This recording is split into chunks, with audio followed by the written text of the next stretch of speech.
তাৰমানে এই ইতিমধ্যে অগপ আৰু বেজুলিৰ পৰা মানে দীঘলীয়া তালিকা এটা ওলাইছে বিধায়ক কংগ্ৰেছত বা অন্যান্য দলত কৰিব। আপোনালোকে এইটো খাটাং থাকিব পাৰে যে 2026 আগত বিজেপিৰ ভিতৰত থকা আৰু অসম গণ পৰিষদৰ ভিতৰত থকা সৎ নিষ্ঠাবান আৰু দেশৰ কাৰণে কাম কৰিবলৈ অহা সকলো নেতা আৰু কৰ্মী বিজেপি আৰু অসম গণ পৰিষদ এৰি গুচি আহিব। মই আপোনালোকক এইটো ভৱিষ্যতবাণী কৰি কৈছোঁ, হয়নে নহয় আপোনালোকে নিজে চাব যে 2026 আগত বিজেপি খালী হৈ যাব। বিজেপিত অকল চিণ্ডিকেট কৰা মানুহকেইটা থাকিব, চিণ্ডিকেটৰ মাষ্টৰকেইটা থাকিব অকল। বিজেপিত গৈ অকল দুৰ্নীতি কৰা 2 নম্বৰী কৰা মানুহকেইটা থাকিব আৰু এজিপিত থাকিব বিজেপিৰ ধামাধাৰা কেইজনৰ বাহিৰে বাকী কোনো নাথাকে। বিজেপিৰ যিকেইজন ধামাধাৰা সেইকেইজন অকল এজিপিত থাকিব আৰু বিজেপিত থাকিব অকল চিণ্ডিকেটৰ মাষ্টৰকেইজন। কেলেংকাৰী কৰা 2 নম্বৰী কৰা, যিটো চেণ্ট্ৰেল গভৰ্ণমেণ্টৰ মানে সহায় নহ'লে তেওঁলোক বাচি নাথাকে, জেললৈ যাব। এই জেললৈ যাবলগীয়া ভয় থকা মানুহকেইটাহে অকল বিজেপিত থাকিব। তাৰ বাহিৰে চব সৎ নিষ্ঠাবান আৰু দেশৰ কাৰণে কাম কৰা, মানুহৰ কাৰণে কাম কৰা বিজেপি আৰু অসম গণ পৰিষদৰ প্ৰত্যেকজন সদস্যই 2026 চনৰ আগতে বিজেপি এৰিব। বিজেপিয়ে কৈছিলে যে জাতি মাটি ভেটি ৰক্ষা কৰিবৰ কাৰণে বিজেপি আহিছে। বিজেপি আহি প্ৰথমতে কি কাম কৰিলে? জাতি মাটি ভেটি ৰক্ষা কৰাৰ পৰিৱৰ্তে বাংলাদেশ, আফগানিস্তান, পাকিস্তানৰ পৰা হিন্দু বাংলাদেশীকানীক অসমত বহুৱাম বুলি তেওঁলোকে আইন প্ৰণয়ন কৰিলে।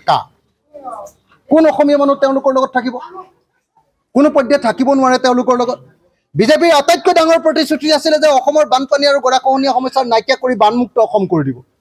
বানমুক্ত অসম কৰাৰ পৰিৱৰ্তে এতিয়া বানপানী বেছি হ'বলৈ ধৰিলে বিজেপিৰ দিনত, ভয়ানকভাৱে বানপানী হ'বলৈ ধৰিলে আৰু বানমুক্ত অসম গঠন কৰিবৰ কাৰণে কোনো ধৰণৰ কাম কৰা নাই।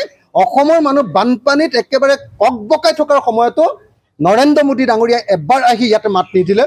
অমিত শ্বাহেতো অসমৰ বানপানীয়ে নহয় বুলি কৈ দিলে। আনকি তেওঁলোকৰ মন্ত্ৰী আহি যেতিয়া অসমত পালেহি, অসমত আহি তেওঁলোকে ইয়াতে মাছক দানা খুৱালে, ব্ৰহ্মপুত্ৰৰ সৌন্দৰ্য উপভোগ কৰিলে, কিন্তু তেওঁলোকে বানপানীৰ এটাও খবৰ নললে।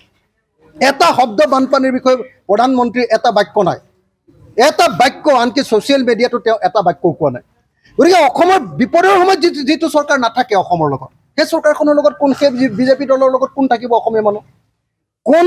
সৎ মানুহ, নিষ্ঠাবান মানুহ, দেশক ভাল পোৱা মানুহ, ৰাইজক ভাল পোৱা মানুহ কিয় বিজেপিত থাকিব? গতিকে এতিয়া বিজেপি খালী হৈ যাব 2026 চনৰ ভিতৰত।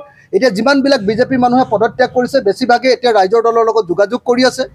কেইদিনমানৰ ভিতৰতে, এই জুলাই মাহৰ শেষৰ ভিতৰতে বিজেপিৰ এটা ডাঙৰ নেতাৰ দলে আমাৰ ৰাইজৰ দলত যোগদান কৰিব। আৰু কিছুমান মানুহক আমি 2 নম্বৰী মানুহ, কিছুমানক অৱশ্যে সাম্প্ৰদায়িক বিজেপি মানুহবিলাকক আমি আমাৰ দলত যোগদান কৰাব নোৱাৰোঁ। কেলেংকাৰী কৰা আৰু চিণ্ডিকেট কৰা মানুহবিলাকক আমাৰ দলত ল'ব নোৱাৰোঁ। সেইবিলাক তেওঁলোক হয়তো বেলেগ দললৈ যাব। কিন্তু যিবিলাক মানুহ একদম নিষ্ঠাবান বিজেপি কৰ্মী আটাইবিলাকে এতিয়া ৰাইজৰ দলৰ লগত যোগাযোগ কৰি আছে। অচিৰেই এটা ডাঙৰ যোগদান কাৰ্যসূচী হ'ব। মই আপোনালোকক আকৌ কৈছোঁ, 2026 চনৰ ভিতৰত অসমত অকল চিণ্ডিকেট কৰা, 2 নম্বৰী কৰা, দালালি কৰা মানুহকেইটাৰ বাহিৰে বিজেপি দলত আৰু কোনো নেতা নাথাকে।